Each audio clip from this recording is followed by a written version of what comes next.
সবাইকে স্বাগত জানাচ্ছি আজকের এই নতুন সিরিজটিতে। আমরা এই সিরিজে 2025 এসএসসি এর বিভিন্ন বিষয়ের বইয়ের যে বহু নির্বাচনী রয়েছে সেগুলো নিয়ে ব্যাখ্যা সহ আলোচনা করব।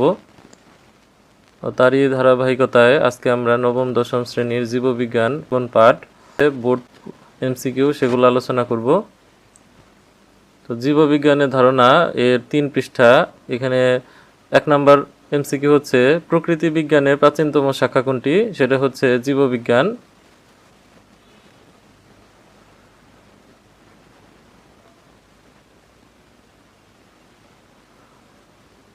তো আমরা এইখান থেকে পাবো যে জীববিজ্ঞান হচ্ছে বেশ প্রাচীন বিজ্ঞান। তো জীববিজ্ঞানকে ইংরেজিতে বলা হয় বায়োলজি, অর্থাৎ এই যে প্রাচীন বিজ্ঞান, এটা থেকে আমরা এই বহু নির্বাচনীটির উত্তর দিব। তাহলে প্রকৃতি বিজ্ঞানের প্রাচীনতম শাখা হচ্ছে জীববিজ্ঞান। 2 জীববিজ্ঞানের জনককে? জীববিজ্ঞানের জনক হচ্ছে অ্যারিস্টটল। 3 নং এমসিকিউ হচ্ছে জীব ও প্রকৃতির আন্তঃসম্পর্ক নিয়ে জীববিজ্ঞানের কোন শাখায় আলোচনা করা হয়? সেটা হচ্ছে বাস্তুবিদ্যা।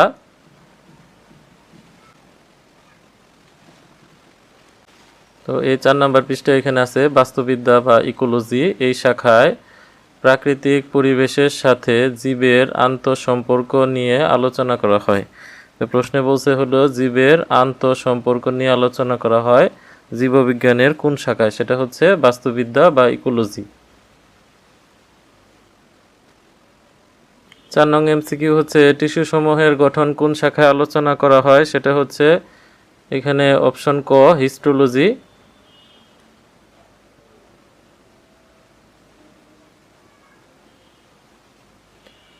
হচ্ছে হিস্টোলজি। হিস্টোলজিতে আলোচনা করা হয় জীবের টিস্যু সমূহের গঠন, বিন্যাস। তো আমাদের এমসিকিউ প্রশ্নে এইটা বলা আছে যে টিস্যু সমূহের গঠন আলোচনা করা হয় কোন শাখা? হিস্টোলজি। 5 জীবদেহের শ্বসন, রেচন ইত্যাদি সম্পর্কিত বিজ্ঞান কোনটি? সেটা হচ্ছে শারীরবিদ্যা। এখানে আছে শারীরবিদ্যা, সাইকোলজি। জীবদেহের নানা অঙ্গ প্রত্যঙ্গের জৈব রাসায়নিক কার্যাদি যেমন শ্বসন, রেচন, সালোক সংশ্লেষণ ইত্যাদি বিষয় নিয়ে এই শাখায় আলোচনা করা হয়। এছাড়া জীবের যাবতীয় শারীরবৃত্তীয় কাজের বিবরণ এই শাখায় পাওয়া যায়। তাহলে আমাদের এখানে বলছে হলো শ্বসন এবং রেচন, এটা পাওয়া যায় কোথায়? এ হচ্ছে শ্বসন এবং এ হচ্ছে রেচন। এবং সালোক সংশ্লেষণ এটাও পাওয়া যায়, এটাও একটা এমসিকিউতে রয়েছে। 6 শারীরবিদ্যায় আলোচ্য বিষয় কোনটি? এটা হচ্ছে সালোক সংশ্লেষণ। তো এই হচ্ছে শারীরবিদ্যা আলোচ্য বিষয়, শ্বসন, রেচন এবং সালোক সংশ্লেষণ।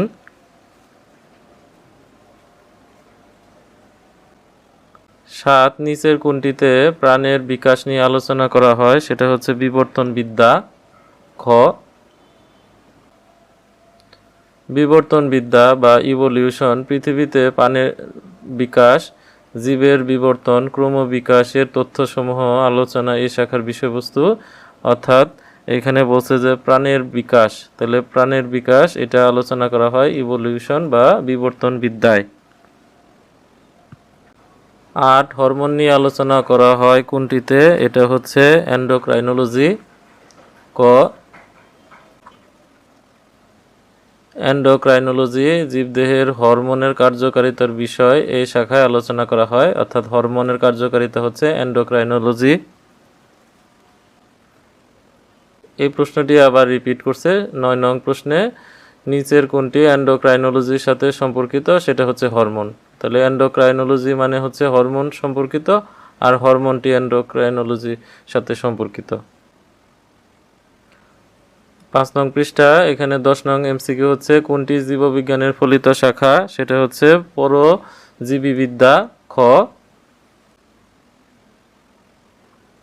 এ হচ্ছে পরজীবীবিদ্যা বা প্যারাসাইটোলজি। পরজীবিতা, পরজীবী জীবের জীবন প্রণালী এবং রোগ সম্পর্কিত বিজ্ঞান। 11 ফলিত জীববিজ্ঞানের শাখা কোনটি? সেটা হচ্ছে কীটতত্ত্ব। এই হচ্ছে ফলিত জীববিজ্ঞান, যার বিষয়বস্তুর মধ্যে রয়েছে হচ্ছে কীটতত্ত্ব, অ্যান্টোমোলজি, কীট পতঙ্গের জীবন, উপকারিতা অপকারিতা, ক্ষয়ক্ষতি দমন ইত্যাদি সম্পর্কিত বিজ্ঞান, অর্থাৎ এটা ফলিত জীববিজ্ঞানের অন্তর্ভুক্ত বিষয়। 12 ঔষধ শিল্প ও প্রযুক্তি বিষয়ক বিজ্ঞান কোনটি? সেটা হচ্ছে ফার্মাসি।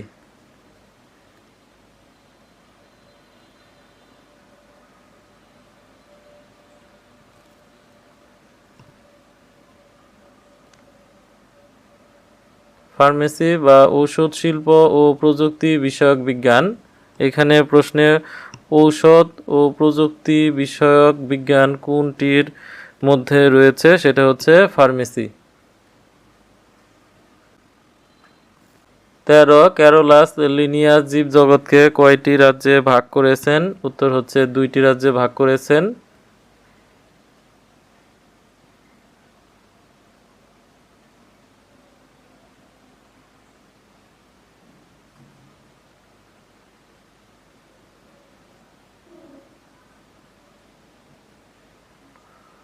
এ হচ্ছে 2টি রাজ্য জীবজগতে, একটি হচ্ছে সুপার কিংডম 1 যার নাম হচ্ছে প্রোক্যারিওটা, আর একটি হচ্ছে সুপার কিংডম 2 যেটার নাম হচ্ছে ইউক্যারিওটা, অর্থাৎ তিনি 2টি রাজ্যে বিভক্ত করেছেন।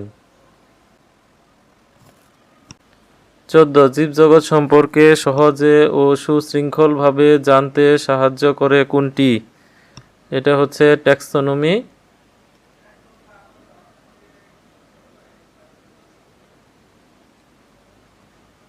এই যে এটা হচ্ছে ট্যাক্সোনমি বা শ্রেণীবিন্যাসবিদ্যা। তো জীববিজ্ঞানের একটি স্বতন্ত্র শাখা গড়ে উঠেছে, তার নাম হচ্ছে ট্যাক্সোনমি। শ্রেণীবিন্যাসের লক্ষ্য মূলত এটাই, তা হচ্ছে এই বিশাল এবং বৈচিত্র্যময় জীবজগৎকে সহজভাবে অল্প পরিশ্রমে এবং অল্প সময়ের মধ্যে যাতে সঠিকভাবে জানা যায়।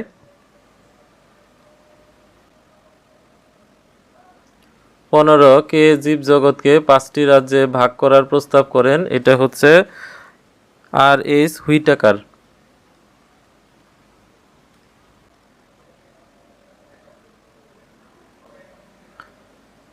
তো এখানে 7 নং পৃষ্ঠায় আছে যে জীববিজ্ঞানের অগ্রযাত্রায় বর্তমানে কোষের ডিএনএ এবং আরএনএর প্রকারভেদ, জীবদেহের কোষের বৈশিষ্ট্য, কোষের সংখ্যা ও খাদ্যাভ্যাসের তথ্য উপাত্তের উপর ভিত্তি করে আর.এইচ. হুইটেকার 1969 এই সালে জীবজগৎকে 5টি রাজ্য অর্থাৎ 5টি রাজ্যে বা 5 কিংডমে ভাগ করার প্রস্তাব করেছিলেন। তাহলে এটা হচ্ছে উত্তর আর.এইচ. হুইটেকার, যিনি 5টি রাজ্যে বিভক্ত করেন। 16 ব্যাকটেরিয়া রাজ্য কোনটি? মনেরা।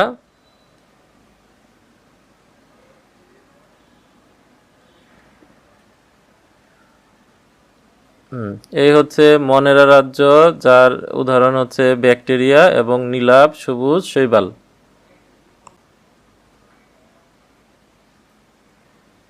কোন অঙ্গাণুটি ব্যাকটেরিয়াতে উপস্থিত থাকে? সেটা হচ্ছে রাইবোজোম।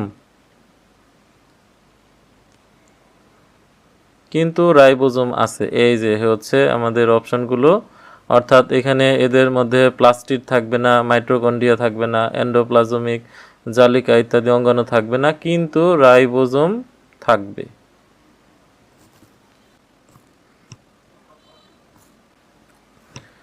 নস্টক কোন রাজ্যের অন্তর্ভুক্ত? সেটা হচ্ছে মনেরা।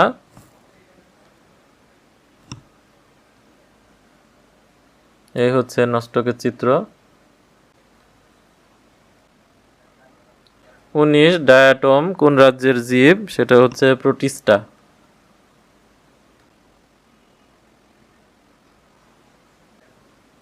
এ হচ্ছে ডায়াটম একুশি শৈবাল, যেটি হচ্ছে প্রোটিস্টা এই রাজ্যের অন্তর্ভুক্ত। তো এখানে সেই ডায়াটম কথাটি উল্লেখ করা না থাকলেও চিত্রের মধ্যে উল্লেখ করা রয়েছে।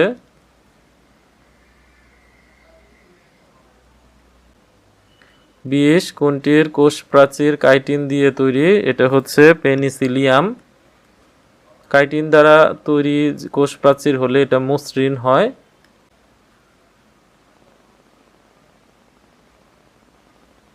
এ হচ্ছে ফানজাই পর্বের, এদের কোষ প্রাচীর কাইটিন বস্তু দ্বারা গঠিত এবং এই কারণে ব্যাঙের ছাতা আমরা যেটাকে বলি মাশরুম। তারপরে হচ্ছে পেনিসিলিয়াম, এদের ত্বকের ইটা হচ্ছে মসৃণ টাইপের হয়। ইস্ট, পেনিসিলিয়াম, মাশরুম এটার প্রত্যেকটার কোষ প্রাচীর কাইটিন দিয়ে তৈরি। তো আমাদের বৈশিষ্ট্য এবং উদাহরণগুলো পড়তে হবে। 21 ফানজাই রাজ্যের জীব কোনটি? মাশরুম। তো এই হচ্ছে আমাদের ফানজাই, এর উদাহরণ হচ্ছে এখানে 3টি দেওয়া আছে, ইস্ট, পেনিসিলিয়াম, মাশরুম ইত্যাদি। 22 নিচের কোনটি হ্যাপ্লয়েড স্পোর দিয়ে বংশবৃদ্ধি ঘটে? এটা হচ্ছে মাশরুম। এই যে হ্যাপ্লয়েড স্পোর দিয়ে বংশবৃদ্ধি ঘটে। কোন রাজ্যে সদস্যরা হেটারোট্রফিক? এটা হচ্ছে অ্যানিমেলিয়া।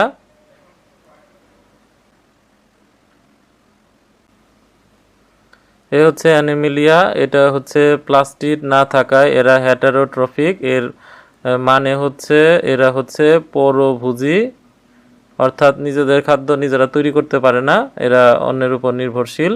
খাদ্য গলাধ্যকরণ করে, অর্থাৎ চিবিয়ে খায় এবং দেহে জটিল টিস্যুতন্ত্র বিদ্যমান। তাহলে হেটারোট্রফিক এই বৈশিষ্ট্যটি রয়েছে অ্যানিমেলিয়াতে। জীবজগৎকে 6টি রাজ্যে ভাগ করেন কে? Thomas কেলভিয়ার Smith.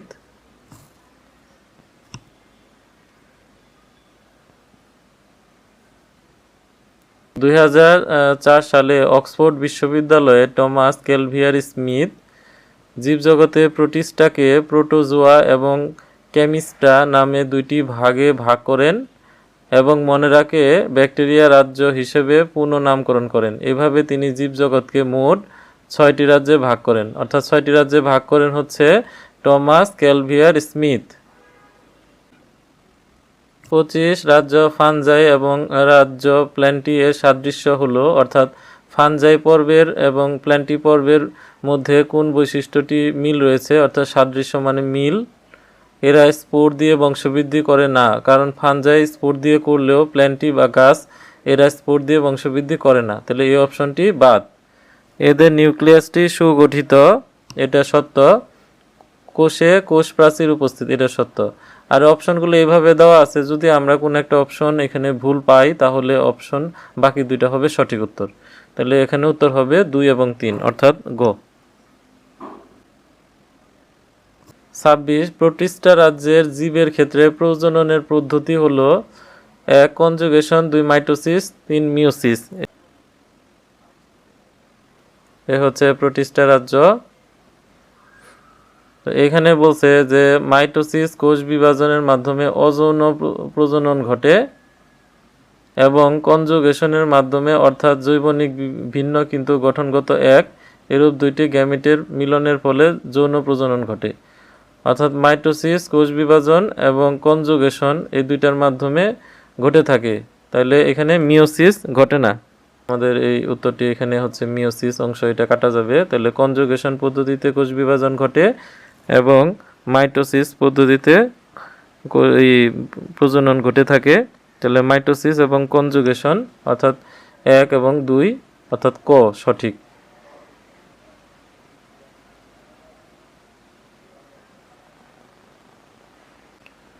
সাতাশ ফানজাই সম্পর্কে সঠিক তথ্য হলো খাদ্য গ্রহণ শোষণ পদ্ধতিতে ঘটে, ক্লোরোপ্লাস্ট অনুপস্থিত, হ্যাপ্লয়েড স্পোর দিয়ে বংশবৃদ্ধি ঘটে। তো আমরা ফানজাইয়ের বৈশিষ্ট্যগুলো দেখে নেই। এ হলো ফানজাই। 1 নম্বরে ছিল হচ্ছে খাদ্য গ্রহণ শোষণ পদ্ধতিতে ঘটে। এই যে খাদ্য গ্রহণ শোষণ পদ্ধতিতে ঘটে, তার মানে এটা সঠিক। ক্লোরোপ্লাস্ট অনুপস্থিত, তো ক্লোরোপ্লাস্ট অনুপস্থিত যার কারণে এদের বর্ণ সবুজ হয় না, সাদা বর্ণের হয় বা ধূসর হয় এবং খাদ্য তৈরি করতে পারে না। হ্যাপ্লয়েড স্পোর দিয়ে বংশবৃদ্ধি ঘটে। এ হচ্ছে হ্যাপ্লয়েড স্পোর দিয়ে বংশবৃদ্ধি ঘটে, অর্থাৎ সবগুলো বৈশিষ্ট্য বইয়ে পাশাপাশি দেওয়া আছে, এই সবগুলো বৈশিষ্ট্য মিলে যায়। তাহলে নিচের কোনটি সঠিক? সবগুলো, ঘ। উদ্দীপকের আলোকে আমরা এই 2টি এমসিকিউ সমাধান করব। যে এখানে একটি চিত্র দেওয়া আছে, এই চিত্রটি কিসের? তো এই চিত্রটি হচ্ছে নস্টক। এটা চিত্র যেটা আমরা বইয়ের এই অংশ থেকে পাবো। মনেরা এখানে এই চিত্রটি দেওয়া আছে, এটা হচ্ছে নস্টক বা নীলাভ সবুজ শৈবাল। তো এই নস্টকের যে মনেরাতে অবস্থিত এইখানে কোনটি অনুপস্থিত থাকে? তো এইখানে অনুপস্থিত থাকে হচ্ছে প্লাস্টিড অনুপস্থিত থাকে, মাইটোকন্ড্রিয়া অনুপস্থিত থাকে, এন্ডোপ্লাজমিক জালিকা এটা অনুপস্থিত থাকে, শুধু রাইবোজোম আছে। তাহলে এখানে রাইবোজোম হচ্ছে উপস্থিত আর এইটা হচ্ছে অনুপস্থিত, এটা হচ্ছে অনুপস্থিত। তাহলে সঠিক উত্তর হবে এইটা এবং এইটা, 1 এবং 3 এটা হচ্ছে সঠিক উত্তর। তাহলে উত্তর হচ্ছে খ। এখানে 30 নং প্রশ্ন, চিত্র এ এর ক্ষেত্রে দেখা যায়, চিত্র এ তে একটি অ্যামিবার ছবি দেওয়া আছে। তো অ্যামিবাতে কোষ বিভাজনের মাধ্যমে প্রজনন ঘটে, ক্রোমাটিন বস্তুতে ডিএনএ আরএনএ থাকে, ক্লোরোপ্লাস্ট অনুপস্থিত থাকে। তো সঠিক উত্তর হচ্ছে সবগুলোই, অর্থাৎ কোষ বিভাজনের মাধ্যমে প্রজনন ঘটে, ক্রোমাটিন বস্তুতে ডিএনএ আরএনএ থাকে, ক্লোরোপ্লাস্ট অনুপস্থিত থাকে। তো এই হচ্ছে আমাদের বৈশিষ্ট্য, কারণ এই চিত্র ক হচ্ছে প্রোটিস্টাতে এদের সুগঠিত নিউক্লিয়াস রয়েছে, কোষ বিভাজনের মাধ্যমে ঘটে, কোষ হচ্ছে এখানে মাইটোসিস, কোষ বিভাজনের মাধ্যমে অযৌন ঘটে, আর কনজুগেশনের মাধ্যমে যৌন প্রজনন ঘটে, এবং এদের ক্রোমাটিন বস্তুতে ডিএনএ আরএনএ থাকে, এবং এরা খাদ্য গ্রহণ, শোষণ ও ফটোসিনথেসিস পদ্ধতিতে ঘটে।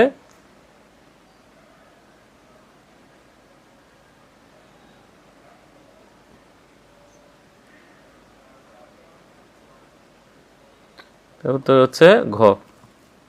চিত্র এ এবং চিত্র বি উভয় ক্ষেত্রে দেখা যায়। এখানে চিত্র এতে এটা দেওয়া হচ্ছে অ্যামিবা, আর চিত্র বিতে দেওয়া আছে এটা হচ্ছে মাশরুম। তো এটার মধ্যে যে জিনিসটি আমাদের মিল দেখা যায় সেগুলা হচ্ছে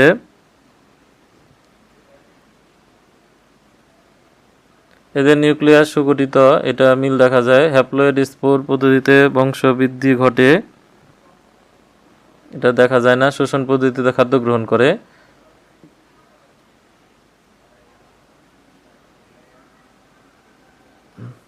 এই যে এটা হচ্ছে আমাদের অ্যামিবা, এটা হচ্ছে শোষণ পদ্ধতিতে খাদ্য গ্রহণ করে।